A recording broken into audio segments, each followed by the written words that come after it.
Hey everyone, what's up?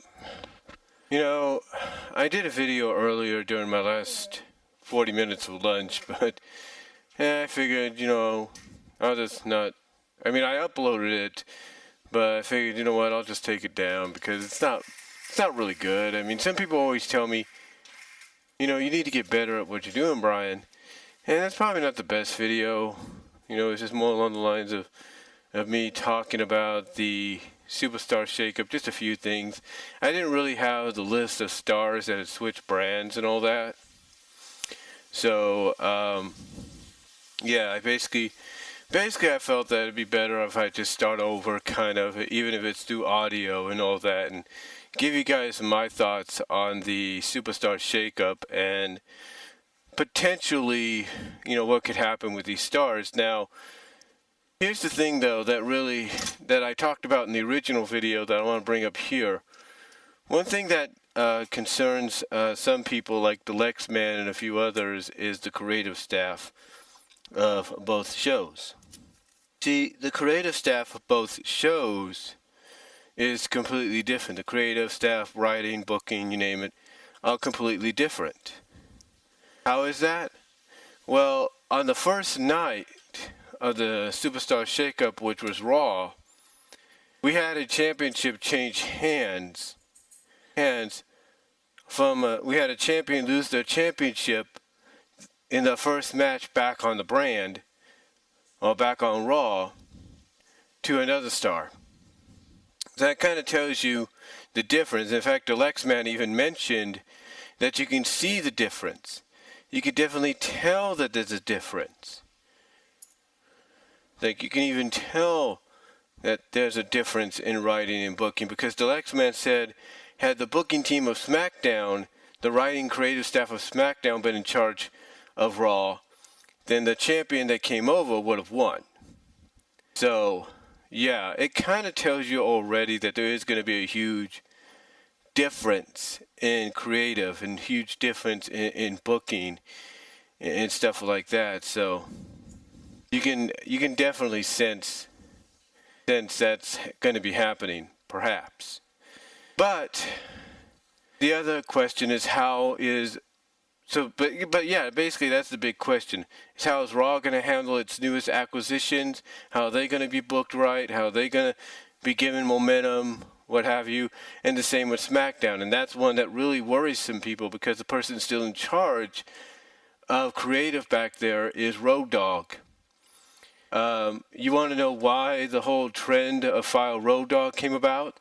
Was basically because of the fact that SmackDown went from being a great show to being something that is, well, as the Sleg Daddy put it, retarded Raw. Basically a Raw that nobody wants to see.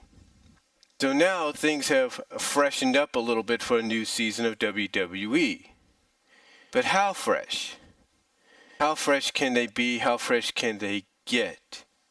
See, that is the biggest question. That's the big question, is how more refreshing and better can things get? And I guess we're going to find out officially starting next Monday. Now, you could say kind of started in a way this past Monday and Tuesday, and in a sense it did, but these were more like re-debuts for these stars, but on different brands now.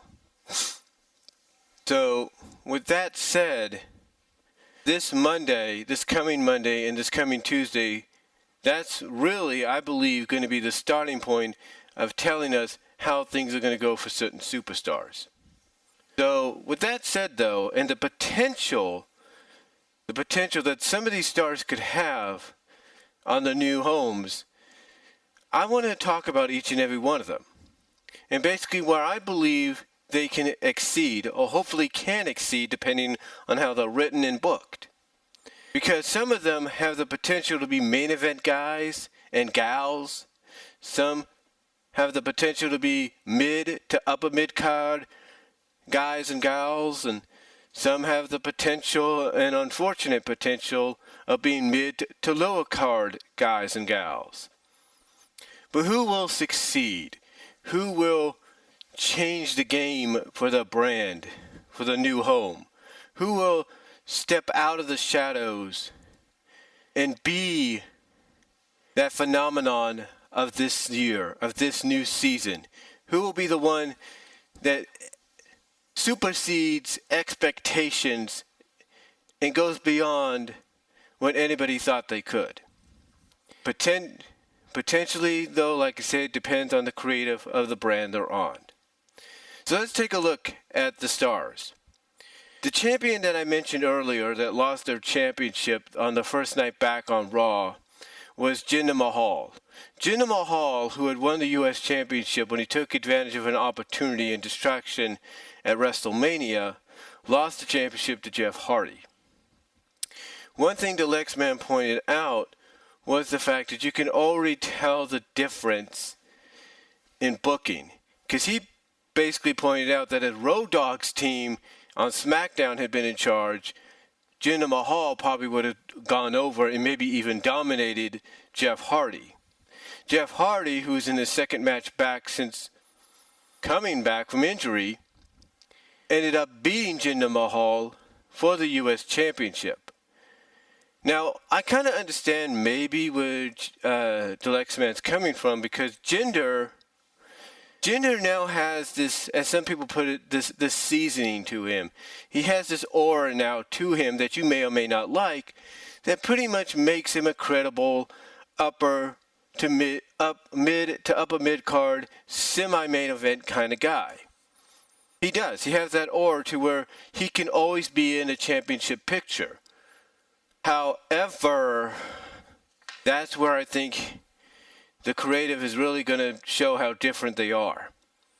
Because what it seems to me is the creative staff and booking staff over on Monday Night Raw, they seem to, at most times, listen to the audience. Most times. There are a few exceptions, and we kind of know what those exceptions are. But at most times, you can almost tell that they want to give the fans what they want. And they kind of understand where the fans, if not some alumni in the business, are coming from, maybe even those within the company.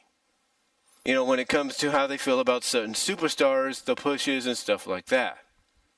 Well, if creative is different in a big way between SmackDown and Raw, then the creative here, and if it's Ryan Ward or whoever is in charge, they're basically saying that yes, Jinder has this momentum. He has this aura about him. He has this presence that lets you know that no matter how you feel about the guy, he's always going to be in the main event picture. Well, at least in the mid to upper mid card, semi-main event picture. And that he'll always be in a championship picture no matter what. No matter what. But again, it's like I said, I think that's where the differences are going to be.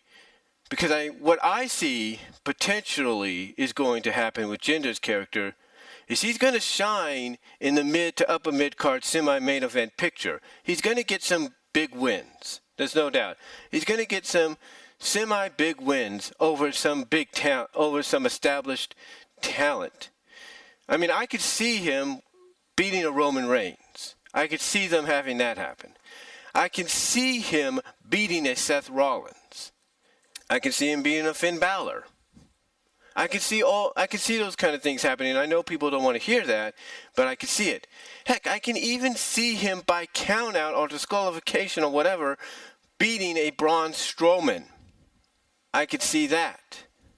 However, what I don't see is him exceeding and succeeding in championship matches. I can see him beating a Seth Rollins for a shot at the Intercontinental Championship, but when it comes to winning it, he fails. I potentially could see that. Potentially could see that happening. I could see him, like I said earlier. Sorry, my thumb hit the mic there. I could see him, like I said moments ago. I could see him beating a Roman Reigns to probably get a shot at the Universal Championship, but then losing to Roman Reigns in the championship match. I could see that. I could see him in Singh, or what's his name? Salman Singh or something like that? I think they put it here somewhere. Whatever. Salman Singh, whatever his name. I do apologize. I could see them challenging for the tag titles against whoever the champions are and failing. I see that. Now, is that going to diminish his aura? No. It won't diminish it.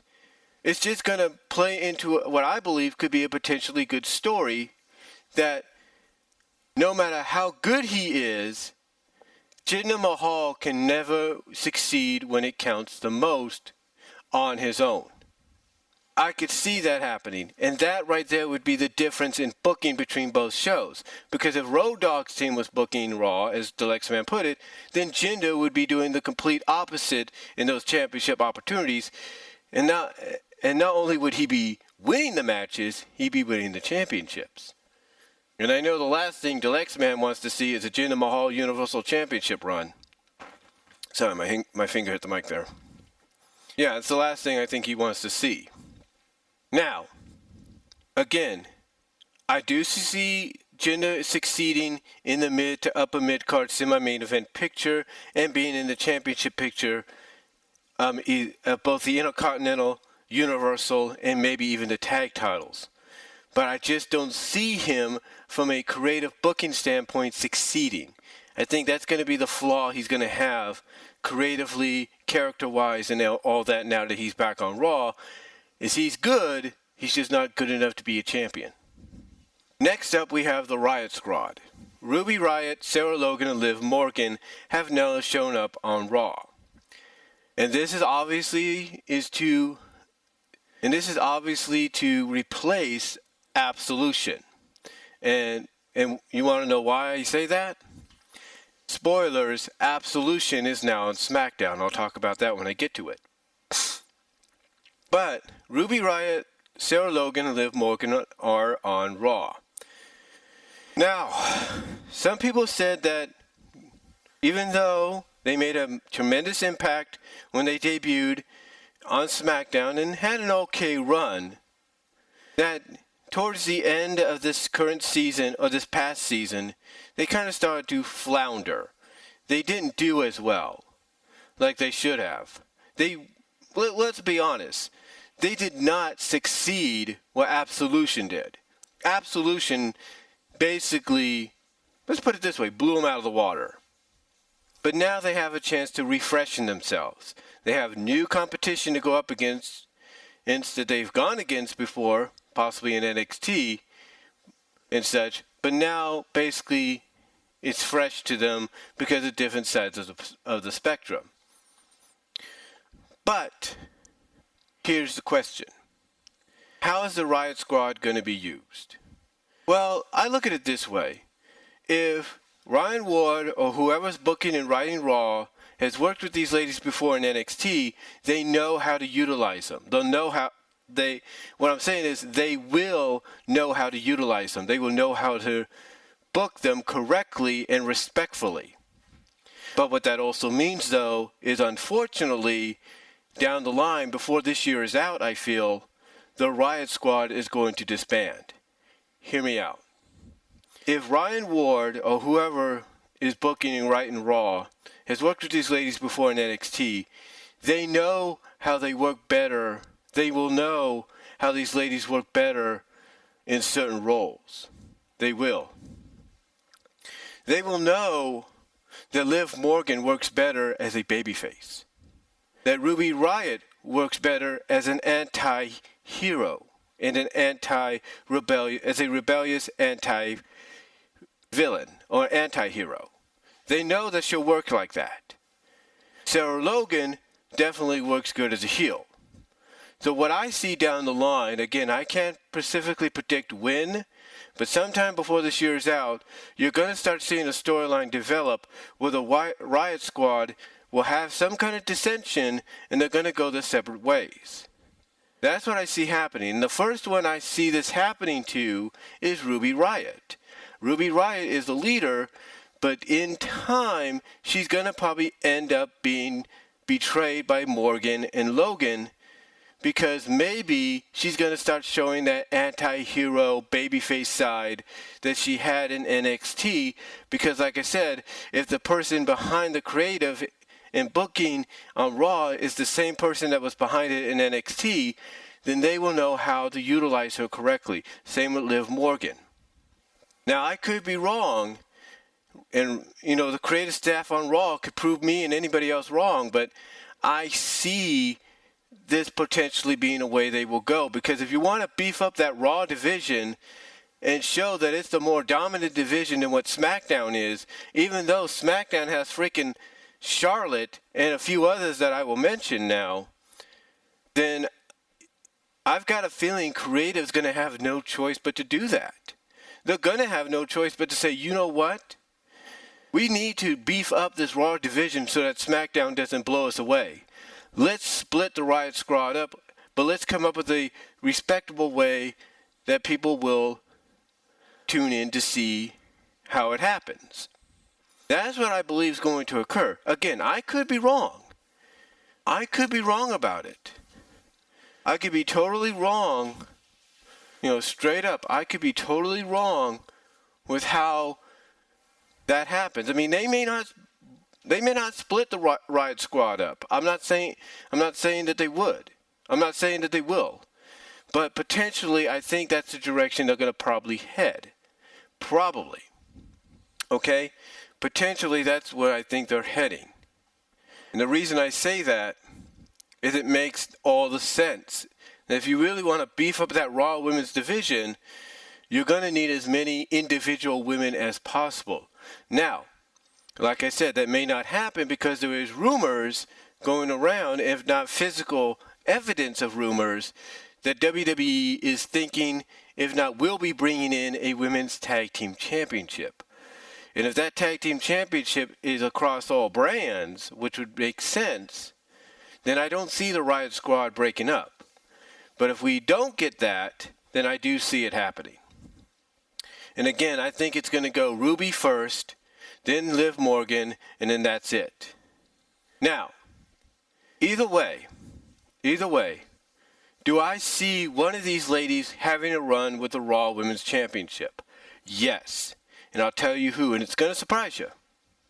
The person I see probably getting a run with that championship is going to be Sarah Logan. Why? Because she's the powerhouse of this team. And it looks like she's the kind that would be able to match power with Nia Jax if Nia's still champion. So I see Sarah Logan being the first out of the Riot Squad to get a run with the Raw Women's Championship. I know some people may not like to hear that, but I believe that's a fact. Whether or not they split them up or they don't, Sarah Logan's getting the first run. I feel it. And I think it'll be more impactful if it's after they get split up, because he'll be the one that no one would expect to become champion, becoming champion.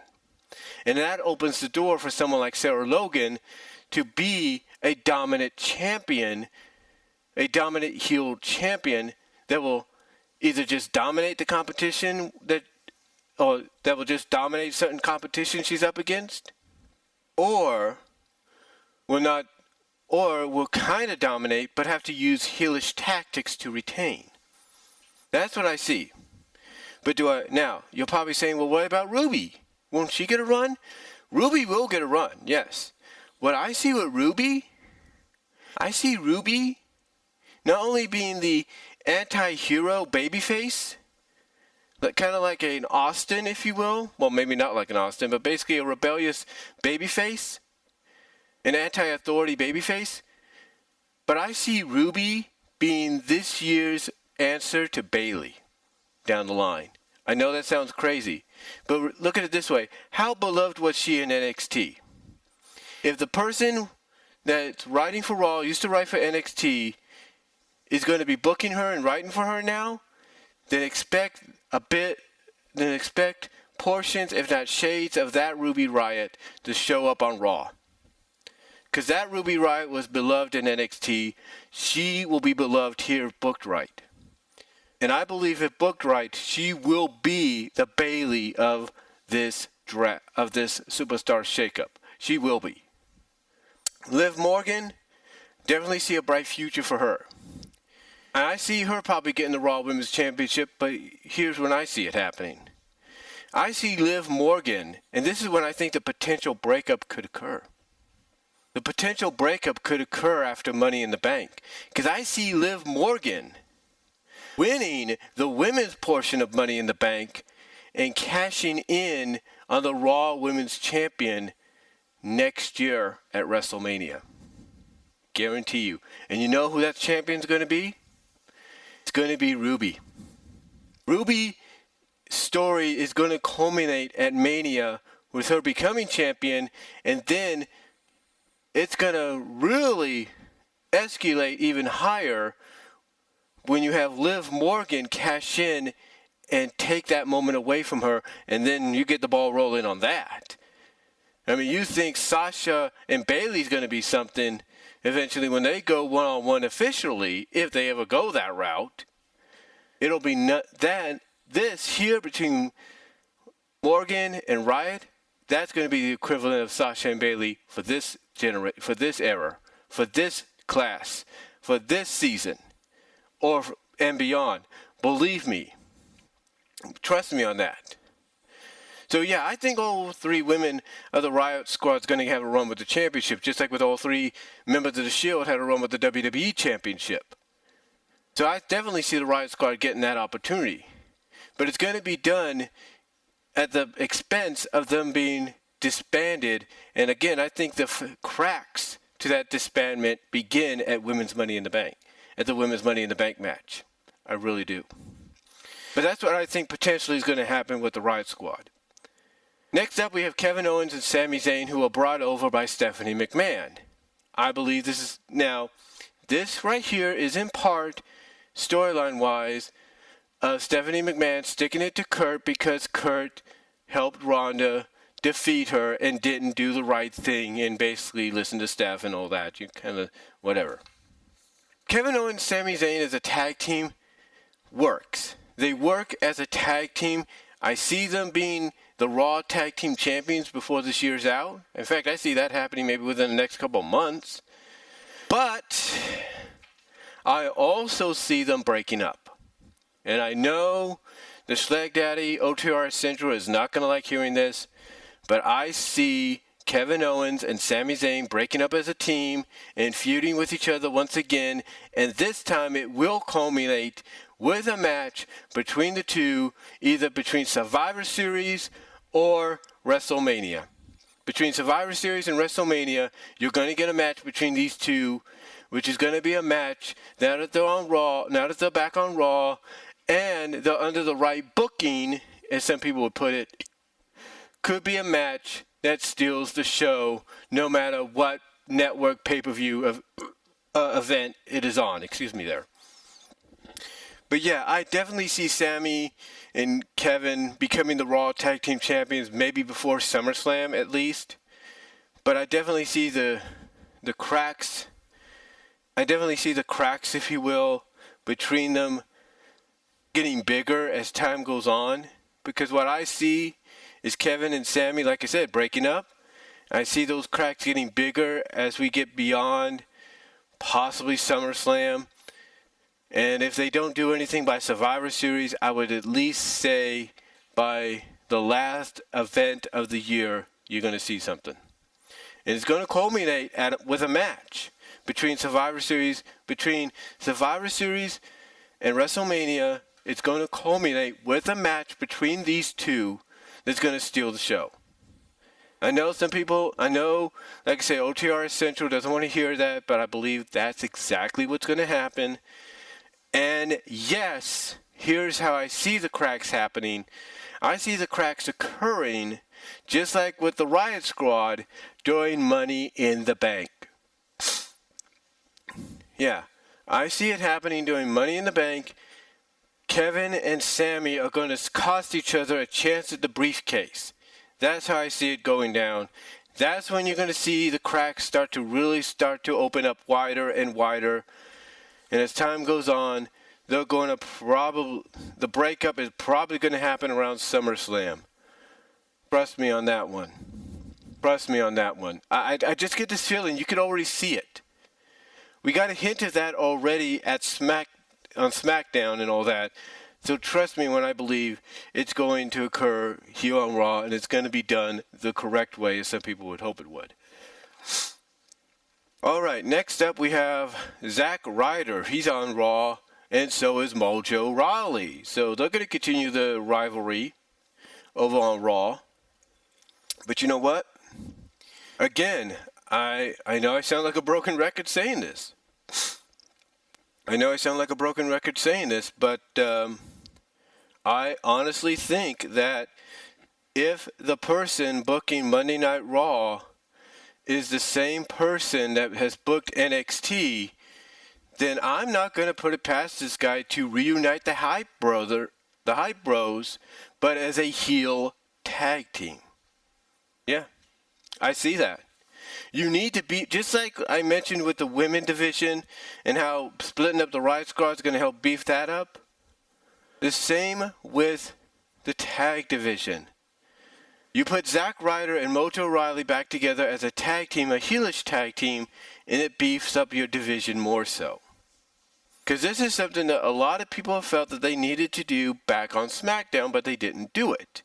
Instead, they went with the more predictable direction of Mojo going heel. So to me, I think the more logical choice that they're going to go with is to turn these guys into a heelish tag team. There's going to be a moment where Zack's going to come, what it looks like Zack's going to come to the aid of somebody being beaten up by Mojo Rawley, but instead of stopping Mojo, he's going to help him, and there you go. That's going to happen. I just got that feeling. Then you have Breezango. I think Breezango is going to be fine. I think they're going to have a little bit more opportunities on Raw. We saw that already with the win over the Bar. And I wouldn't put it past the creative staff on Raw to put the Raw tag team titles on Breezango before this year's out. In fact, this is what I see happening. Right now, it's predicted that Woken Matt and Bray Wyatt are going to become the tag team champs. That's obvious in the eyes of a lot of people. They become the tag team champs. They become the tag team champs. That's obvious. And like I said earlier, Kevin Owens and Sami Zayn are going to have a run with the tag titles as well. So I see Kevin and Sami beating Bray and Matt for those tag team titles. But then I see Breezango beating Kevin and Sami for those titles. And that is also going to be part of what I mentioned earlier, that sudden dissension that's going to come down between Owens and Zayn. Like I said earlier, the cracks are going to start forming and getting bigger. Them becoming tag team champs is going to seal it up just a tiny bit, heal it just a tiny bit. But then when they lose the tag titles due to miscommunication to Breezango, that right there is when the cracks are going to really start to open up even wider. They're going to open up even wider. And that's when Breezango is going to have a run with the tag team titles. So, yeah, I think Breezango is going to do good, and I think they will get a run with those tag team championships. Then we have Natalya.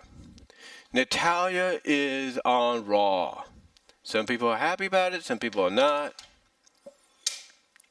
But it looks like she might do better on Raw right now because right away it looks like they're going to put her into a big-time program with Ronda Rousey. How do we know that? Take a look at how she appeared in what segment on Raw. Kurt Angle basically tells Ronda that Stephanie is going to have a plan up her sleeve to get even. And ironically, who walks in? Natalya, who has become close friends behind the scenes with Ronda, with them training and all that in the past. As during like Total Divas or Off Time, whatever. There is Stephanie's first plan to get back at Ronda, Natalya. So Natalya, in my opinion, is going to do fine. Will she have a run with the Raw Women's Championship? Well, if the same guy that wrote for SmackDown booked her to be champion over there, then I would say yes, she's getting a run with that championship.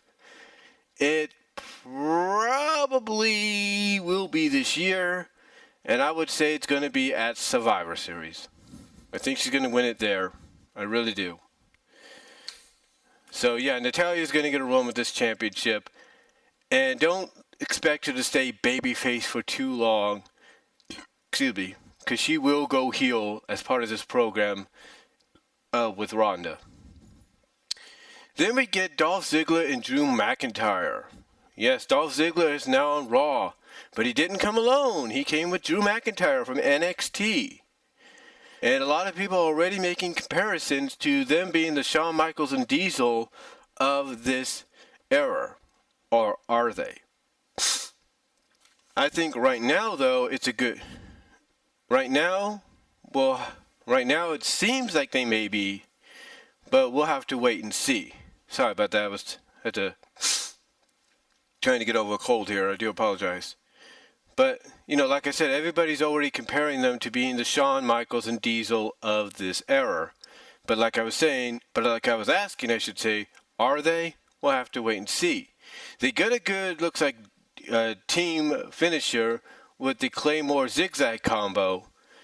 But will they succeed as a team? I think right off the bat they will. I think they will succeed as a team.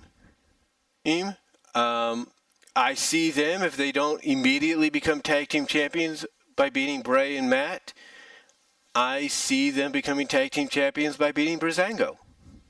I really do.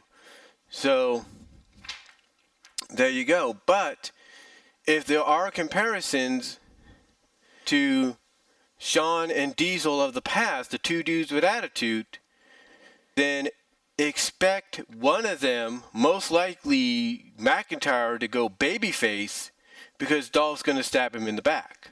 Expect something to come out of this to where you're going to have a feud between the two, probably going into at least Elimination Chamber next year. That's how long I think it may go. It may go to Night of Champions. It may go to Hell in a Cell. But I see this partnership only lasting for so long. But I do see them with the tag titles before the year's out by beating Breezango, who I already predict is going to win those titles down later this year. Then we have Baron Corbin. He gets a hype package. Now, they didn't do much with him. Oh, they tried to do something with him on SmackDown, but not much. And it looks like, according to sources, he's going to be in for a big mega push now that he's on Raw and he's got the right creativeness behind him, especially Vince there as well, mostly at times. So I expect Baron to get that push. And this might upset some people. I expect Baron to have a run with the Intercontinental Championship. And don't be surprised that if Vince is behind this mega push of his now that he's on Raw, Baron gets a shot and a run with that Universal Championship. Don't be surprised by that. Baron is going, because if the sources are true, and Baron is going to get this mega push thanks to Vince, and now that he's on Raw with that creative team, then yeah, I see him with the Intercontinental Championship, and then I see him getting a run with the Universal Championship. I see the Intercontinental Championship run lasting a little longer than I see a Universal Championship run. I see him being more of that transitional kind of champion to where he'll have it at least for maybe a month, and then he'll drop it. That's what I see happening. So yeah, I see Baron Corbin definitely getting that push, and I definitely see those are the championships he may be holding on to during his run on Raw. Then we have the Ascension, again, another great addition to the tag team division. Hopefully the people behind Raw can repackage them again and rebuild them, reboot them, make them the Ascension that they should be. And you know what? The best way for that to happen is to turn them back into heels and have them turn on Breezango. Have this whole thing with the Fashion Files finally come to an end and have it revealed that it was the Ascension the whole time, not the Bludgeon Brothers and all that. It was the Ascension. Have the Ascension betray Breezango, and off to the races you go. And you know what? You do that. If you're Raw and you do that, you got yourself a very dominant tag team that you could square up against AOP. You want a team that can go, and brawl with AOP? There you go. There's your answer.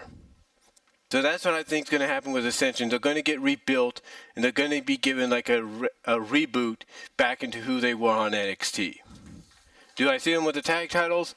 Maybe not this year, but definitely the year after I do. Then you have Bobby Roode, who was the last on-screen addition to Monday Night Raw's roster.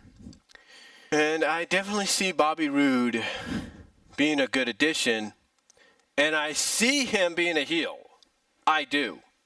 The only reason they're keeping him as a face is because fans love to sing to his entrance. But you know what? I don't think it's going to last long. Because you know what's going to happen after Backlash? Roode's going to turn heel, and he's going to challenge Seth Rollins for that Intercontinental Championship. That's going to happen, folks. That's going to happen. He's going to challenge Seth for that Intercontinental Championship as a heel. You don't believe me? You don't believe me? Again, I know it sounds like a broken record, but if this is the same creative staff behind NXT now on Raw, now writing for Raw, that's what's going to happen. So there you go. Then you have Mike Kanellis. I think he'll be okay. You know, he did a backstage promo saying he's now going to fight for his family and stuff. So you got him and Maria. So I definitely see maybe a babyface run from Mike and Maria here. If they go the heel route, okay, fine. But really, where's the real potential with that? I see a babyface run. Here's what I see. Mike and Maria were brought in as heels on SmackDown to, what's the old saying? To be SmackDown's answer to Miz and Maurice on Raw. But now Miz and Maurice on SmackDown as the heels. Mike and Maria, I think, are going to work better as baby faces on Raw. And I think that's where creative's going to go with them. They're going to make them baby faces going forward. You know why? It makes sense. You don't want to make an exact copy. You don't want to go the Raw route. So I think Mike and Maria are going to be baby faces. Sympathetic ones, but they will be. Do I see him getting a run with a championship? It's up to booking and creative, but I do see him at least being in mid to possibly upper mid-card level. That's what I see for Mike Kanellis. And as far as Chad Gable goes, that's a good one. You know, some people are thinking hopefully he'll reveal himself as the real son of Kurt Angle. And maybe he'll finally get a Chad Gable, Jason Jordan feud if Jason's still part of Raw. You know, he's injured, but he could come back and probably be part of Raw. And you're going to finally get that Jordan Gable feud. Maybe Gable representing Angle against Jordan representing Stephanie McMahon because Jordan was set in by Stephanie to sabotage Kurt, who knows? Or Triple H to sabotage Kurt, who knows? You can get that. Or to beef up that tag division again, you can get American Alpha back. You can get American Alpha back as a tag team. And I think that would work great too. So you got those potentials right there. You got a potential Gable-Jordan feud with Gable as the face, Jordan as the heel, Gable representing Angle as his real son, and Jordan as the false son representing the Authority. What more can you ask for? Now, we move on to SmackDown. But that's what I think is going to happen with Raw. Now we move on to SmackDown. Even though SmackDown didn't get as... Because according to this, Raw got about 19 stars already. SmackDown got 1, 2, 3, 4, 5, 6, 7, 8, 11, 12, 13, 14... but you count them individually, okay? So you take a look, they got 1, 2, 3, 4, 11, and then you take a look at 12, 13, and then the one faction they got 14, 15, 16, and then 17. So you got 17 for them, and probably another one or so coming down the line. But here's who they get.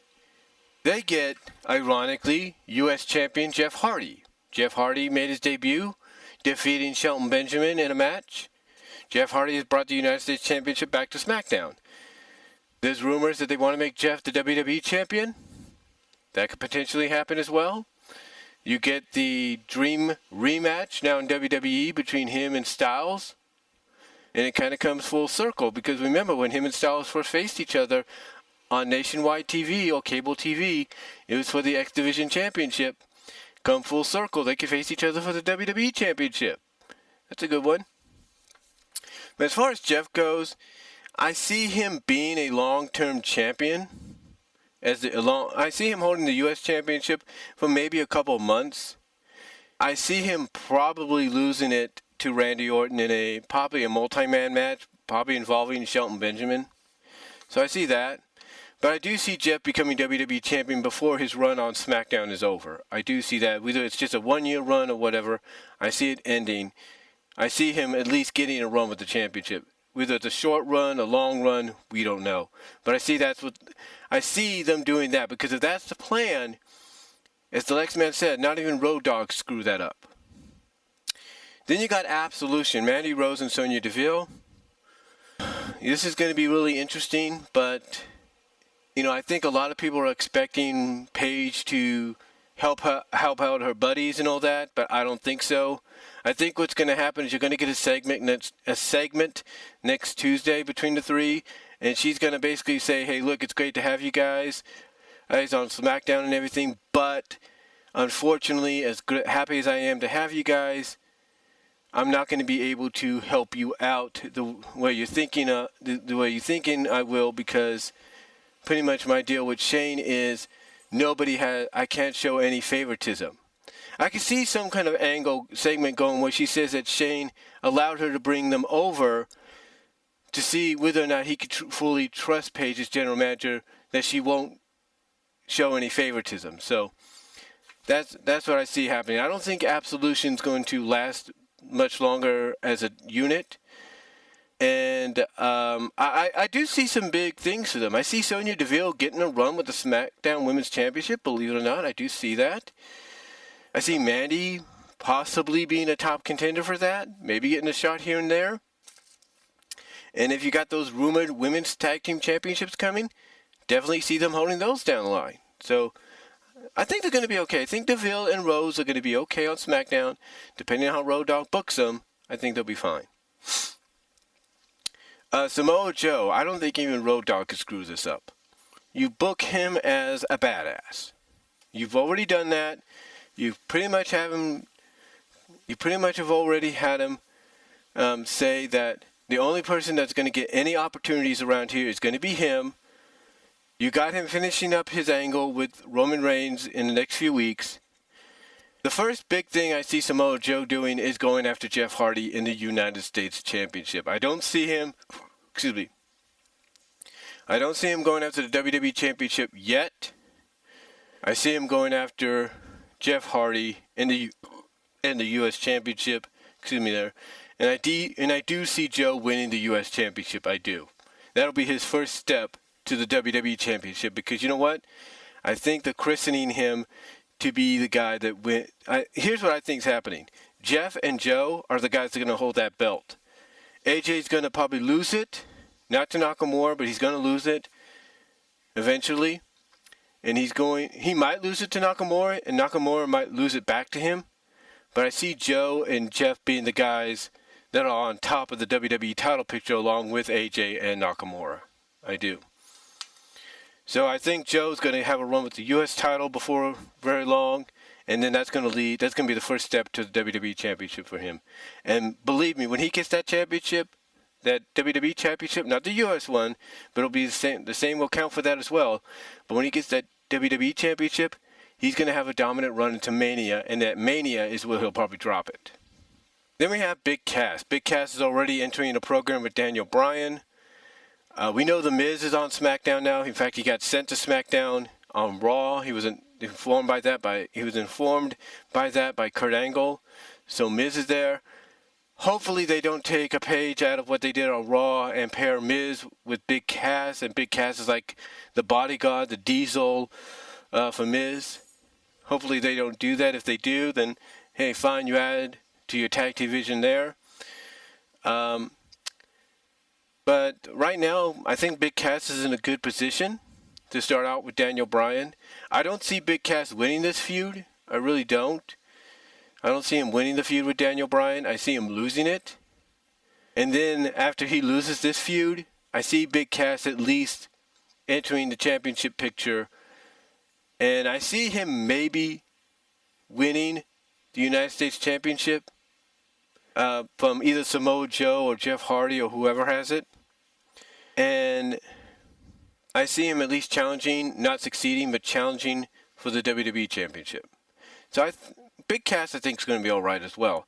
Even Road Dogg can't mess him up. Then you got Asuka. I think obviously we know where this is leading. Asuka's now on the same show with Charlotte.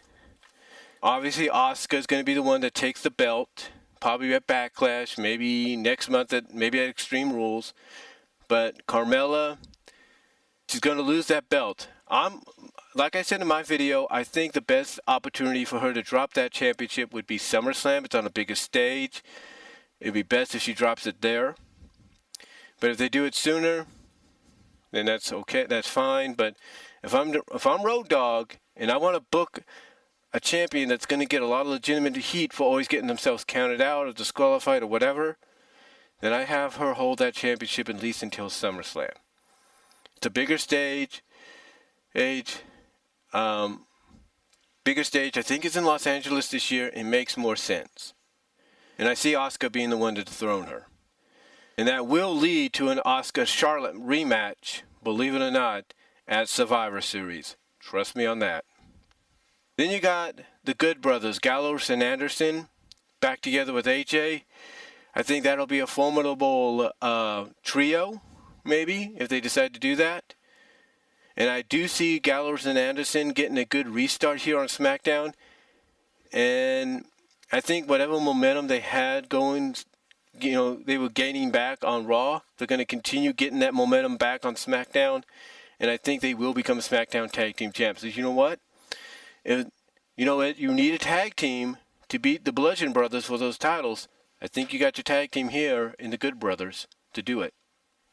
Then you got the Bar, Sheamus and Cesaro. I know Delexman's happy about Cesaro being there. And I'm pretty sure he's happy about Sheamus being there too. I see these guys getting the SmackDown Tag Team titles as well. I do. Here's what I think is going to happen. The Usos are not going to get the belts back. The New Day is not going to get the belts back. What I see happening is this. I see the Good Brothers being the ones that dethrone the Bludgeon Brothers. Then I see the Bar dethroning the Good Brothers. That's what I see happening. That's what I see happening. There is something there that I just see happening. But here's the thing. You also have to add in another team, and I'll get into that in a moment, that's on SmackDown now. And then, of course, you got R-Truth. He's now on SmackDown. I guess he'll be okay. I mean, he's good buddies with Road Dogg, with Brian James. So if he's good buddies, I think Road Dogg will be. I think R-Truth might get a decent run. He might even get a run with the championship. Who knows? And then you got The Miz. The Miz, like I said, who was informed on Monday he was going to SmackDown. I think The Miz, he's going to be great. He's going to be great on SmackDown. And I think The Miz, believe it or not, this is going to surprise people, is going to succeed.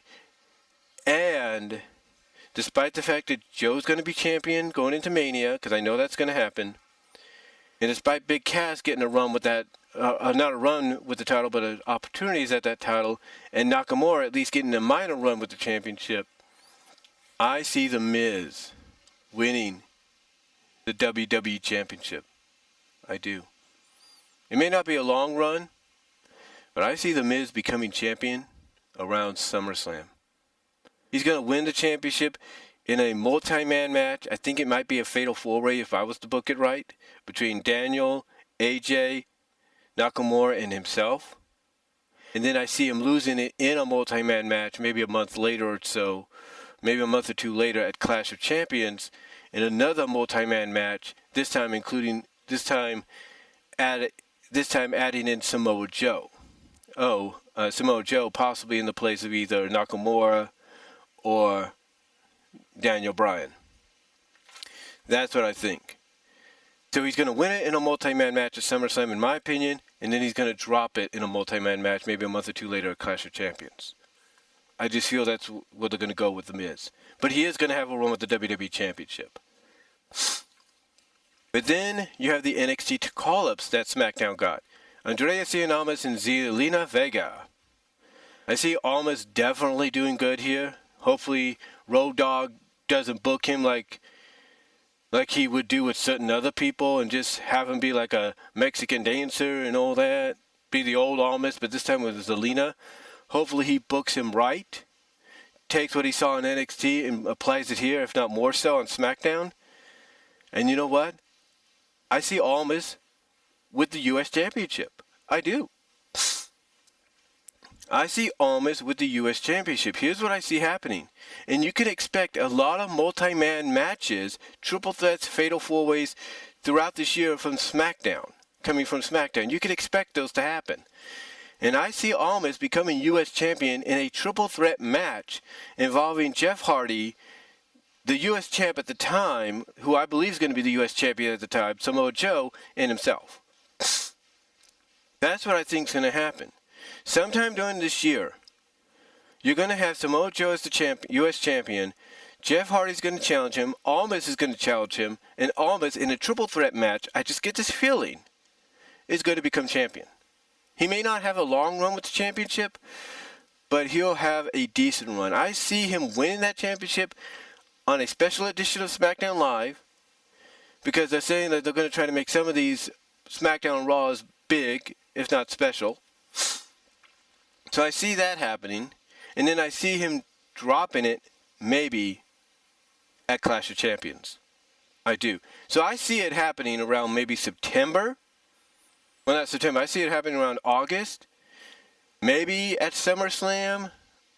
Well, yeah, at SummerSlam. I could see it happening at SummerSlam, and then him dropping it maybe back to Jeff Hardy or whoever they choose to have him drop it to at the Clash.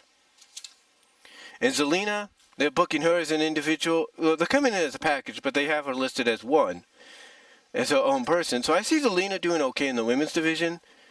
I could see Zelina maybe getting a run with the women's championship, but if she does, it'll only be like a 1 week run. That's what I see. Again, I could see her winning it maybe in a multi-woman match on not a pay-per-view, but on a special edition of SmackDown, and then I could see her dropping it maybe a week or so later at a pay-per-view. Like if she wins it the week before SummerSlam, or 2 weeks before SummerSlam, she wins it on SmackDown, I see her dropping it at SummerSlam. Something like that. So I can see Zelina at least getting maybe a 2 week run with the SmackDown Women's Championship. And then you got the big one. Sanity, Eric Young, Alexander Wolf, Killian Dane, possibly Nikki Cross down the line, because right now, according to sources, Nikki Cross is remaining in NXT for the time being to give Sonya Deville someone to go up against. So right now it's just Young, Wolf, and Dane. I mentioned earlier how you throw in the factor that you have the Good Brothers and the Bar going up against the Bludgeon Brothers for the tag titles, and how I feel the Good Brothers are going to be the ones that take the belts from them, and then the Bar taking them away from the Good Brothers. Here's another team you can add into that factor. Sanity. Sanity, I think, is going to be the ones that really bring the fight to the Bludgeon Brothers. You know, I was hoping for AOP, but this is a good play. This is a good trade-off right here. You have Sanity going up against the Bludgeon Brothers, Wolf and Dane going up against the Bludgeon Brothers. Music to my ears. Monstrous metal music to my ears, but monstrous music nonetheless. Perfect. You got a perfect tag division right there now. Think about it. Usos. Think about it this way. Usos, New Day, Sanity, Bludgeon Brothers, Good Brothers, The Bar. Oh my gosh, I mean, that tag team division is huge. And then whoever else they decide to pair. Like right now, they might be teasing R-Truth and Ty Dillinger from what we saw in a backstage segment. Who knows? But anyway, you got a great tag division there. Sanity coming in, of course their first feud will be with New Day. New Day's got to put them over. But I see Sanity coming in also and being that opponent for the Bludgeon Brothers. Eric Young's going to be good on his own as well.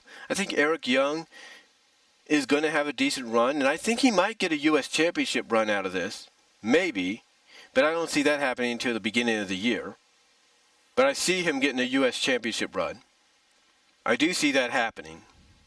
But again, like I said, I don't think it's going to happen until the end of the year, maybe into the new year. Maybe it might happen sooner. Who knows? Again, these are just my opinions on how I feel that things may go. But honestly, Sanity, great addition.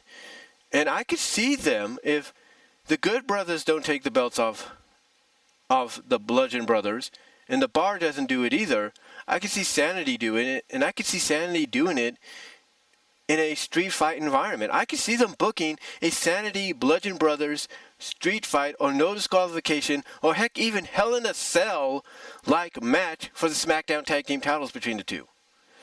Heck, you know what? Bring down the Hell in a Cell again for the tag team titles. Bring it down, and this time add in the Bludgeon Brothers. Add in the Good Brothers. Add in the Bar. Add in Sanity, Wolf and Dane. And there you go. Perfect. Perfect music right there. And heck, if you want to put all 6 teams in there, New Day and the Usos. And you got a masterful Hell in a Cell match right there for the SmackDown Tag Team titles. It might be overcrowded, but you know what? I don't think anybody would mind. But initially, the 4 teams that you could put in there that I just mentioned, Good Brothers, Bar, the Bludgeons, and Sanity, Wolf and Dane, perfect. There's your one of your Hell in a Cell matches later this year for the SmackDown Tag Team titles. Those 4 teams, that has to be booked, and that has to be booked right now, at least planned to be booked. But yeah, that is but Sanity coming in, I think is going to do great. I think they will get a run with the SmackDown titles, SmackDown Tag Team titles. I do see that happening. I do see them being the ones that take the belts from the Bar. If the Bar beat the Good Brothers after the Good Brothers beat the Bludgeon Brothers, I see them taking it from the Bar, and I see them, all this culminating with a SmackDown Tag Team Championship Hell in a Cell match at the Hell in a Cell event. Your mouth just waters at that perspective. And again, I see Eric Young doing well as a singles competitor as well, and I see him at least getting a run with the U.S. Championship, maybe before the year is over, but I would think most likely towards the end of the year into the new year.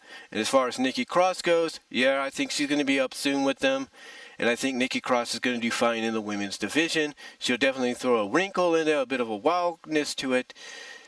And I definitely see her having some physical fights with Asuka over the SmackDown Women's Championship. Do I see her winning it? No. No, not this year. But like Eric Young, I can see it happening next year. She's got a lot of time on her hands. A lot of years left ahead of her, too. But overall, folks, those are just my thoughts, my predictions on what I think is going to happen as far as post SuperStar ShakeUp goes for these new rosters for this new season. Those are my thoughts on how I believe things can happen between, with all these new faces in their new homes, and what directions I think they could go in depending on creative and the potential they could have. So, if creative, depending on how creative on each show goes, I think can really do well. So, that's all I'm going to say on it, folks. But yeah, those are my opinions. Thank you all for watching. Hopefully in the description box you've read the fact that this is a long one. This is going to be about, let me see, this is about almost an hour long, so hopefully you've taken your time listening to this. But hey, Deluxe Man, no disrespect to him, and my finger just hit the mic again. No disrespect to him. He does hour-long videos sometimes too, talking about this stuff. So, but yeah, take your time in watching. Hopefully you guys get a kick out of it. And I will talk to you all later. Thank you all for listening. And I am out. But again, like I said, those are my thoughts on this year's SuperStar ShakeUp, and where potentially I think a lot of these superstars could be heading, the directions that they could be heading in, depending on creative. And believe me, and I believe, honestly, I think a lot of you will agree, these are good choices. These are good choices as far as directions and possibilities, if you've ever seen one. So, that's all I'm going to say, folks. Let me know what you all think down below. Comment if you like. And hopefully, again, you take your time in listening to this. Hopefully, you've taken your time in listening to this. And let me know what you guys think. Do you agree with some of my predictions, my thoughts on what could happen?